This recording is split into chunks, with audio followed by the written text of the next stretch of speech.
another week, another big challenge for you. Yes. What stands out to you about Utah's approach? You know, very strong and physical. They do everything right. They're always where they're supposed to be, which is, you know, football seems to be changing. Everybody's moving around and doing all kinds of crazy stuff where, you know, they still just, you know, very similar to Michigan State. They know who they are. Their system has been together for a long time.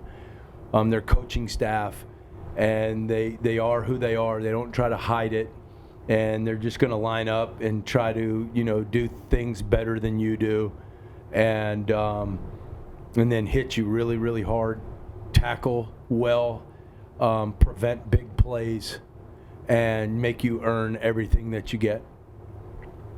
So like Michigan State, is that the coverage stuff and stuff up front?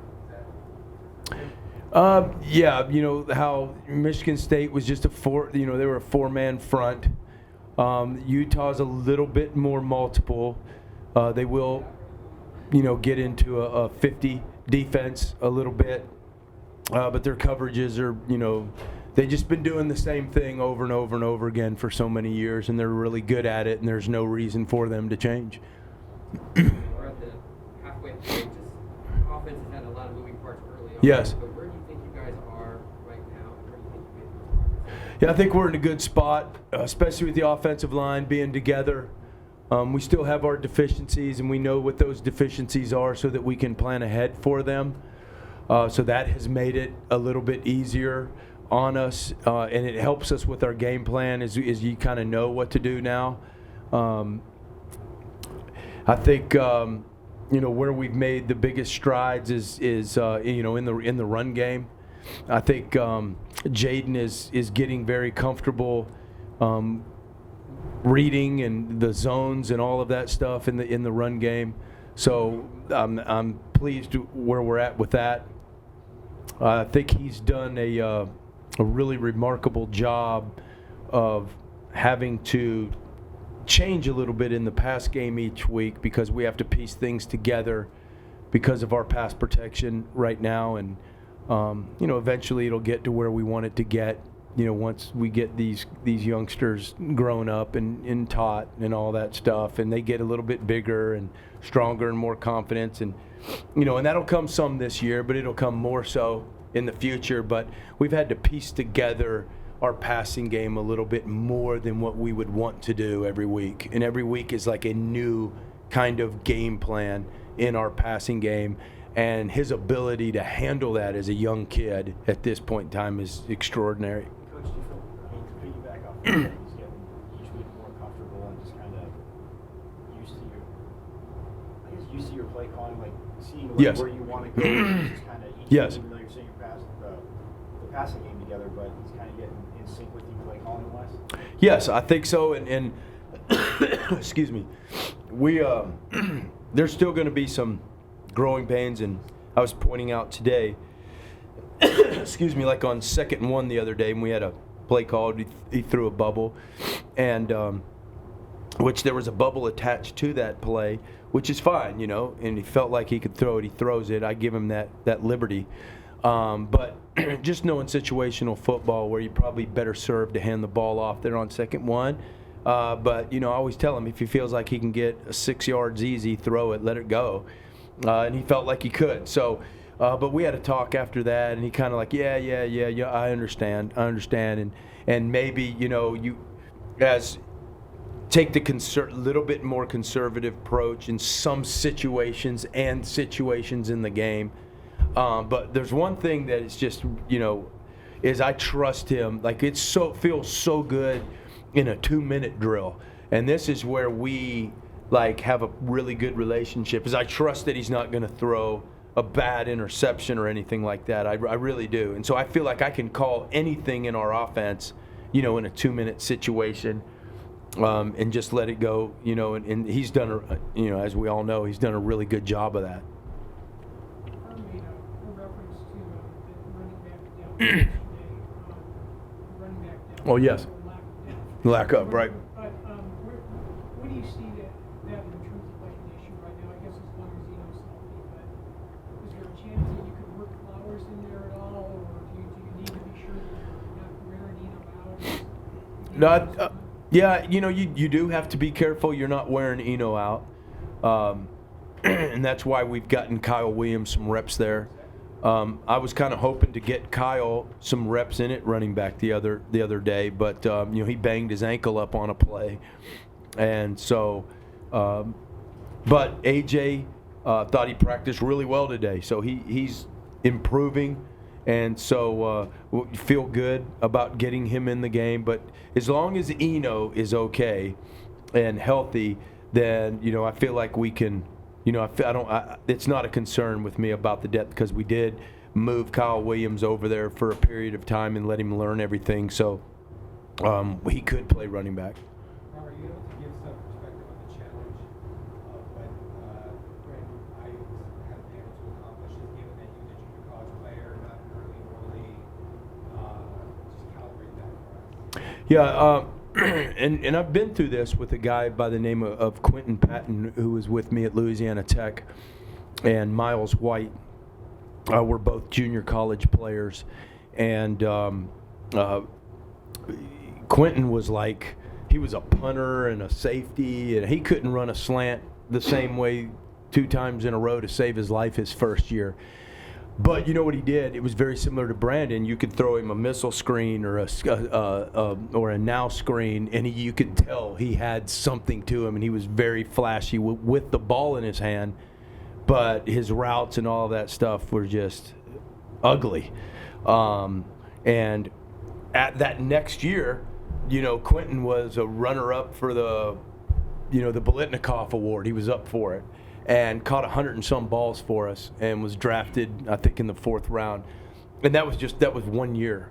And so, having been through that, when I saw Brandon Ayuk's film in college, and I said, that's Quentin Patton. And I told everybody on our staff, I said, that's Quentin Patton. I'm telling you, that's Quentin Patton.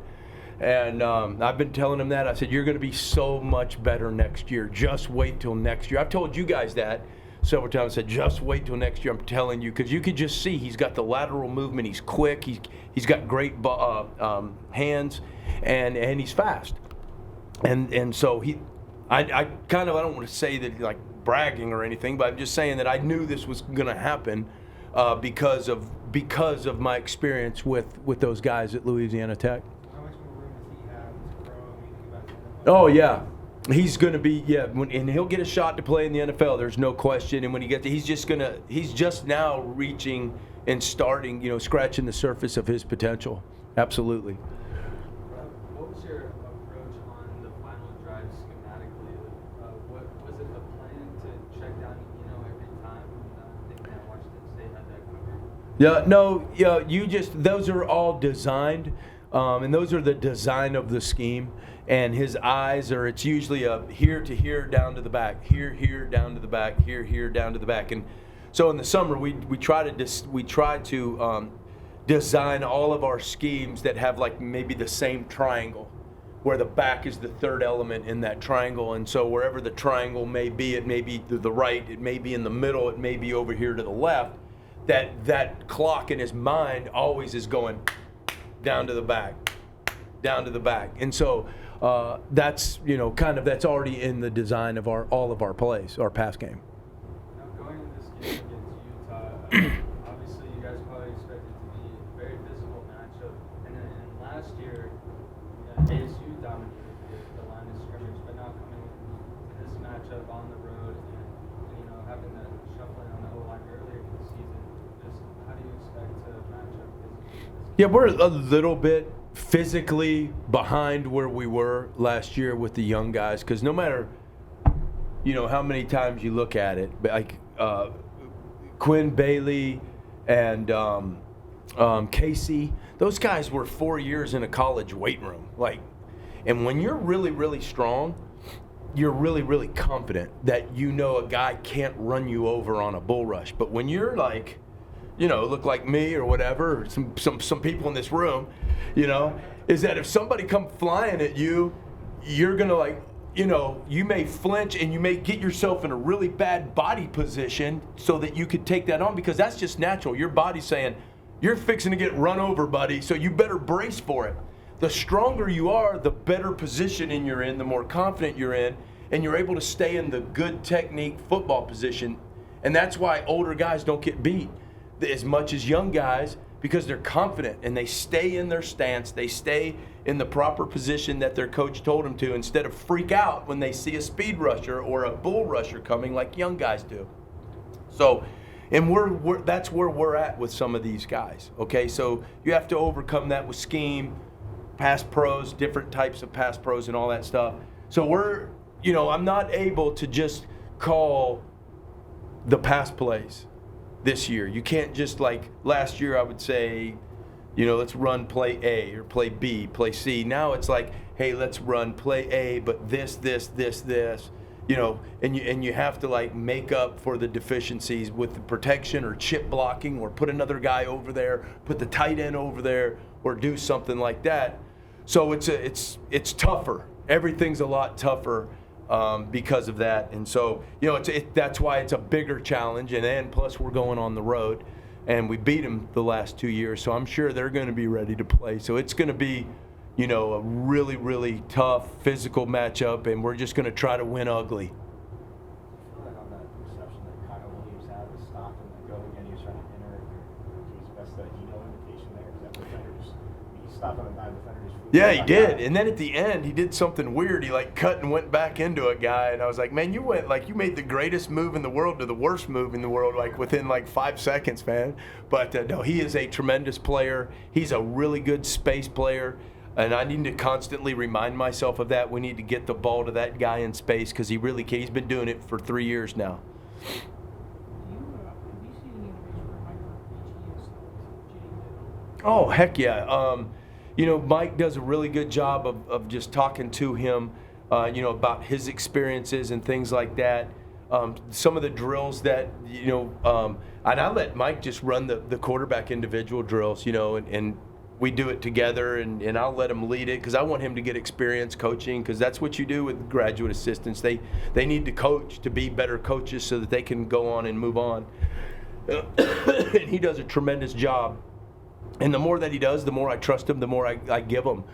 And he does a great job with him, and especially with his feet in the pocket.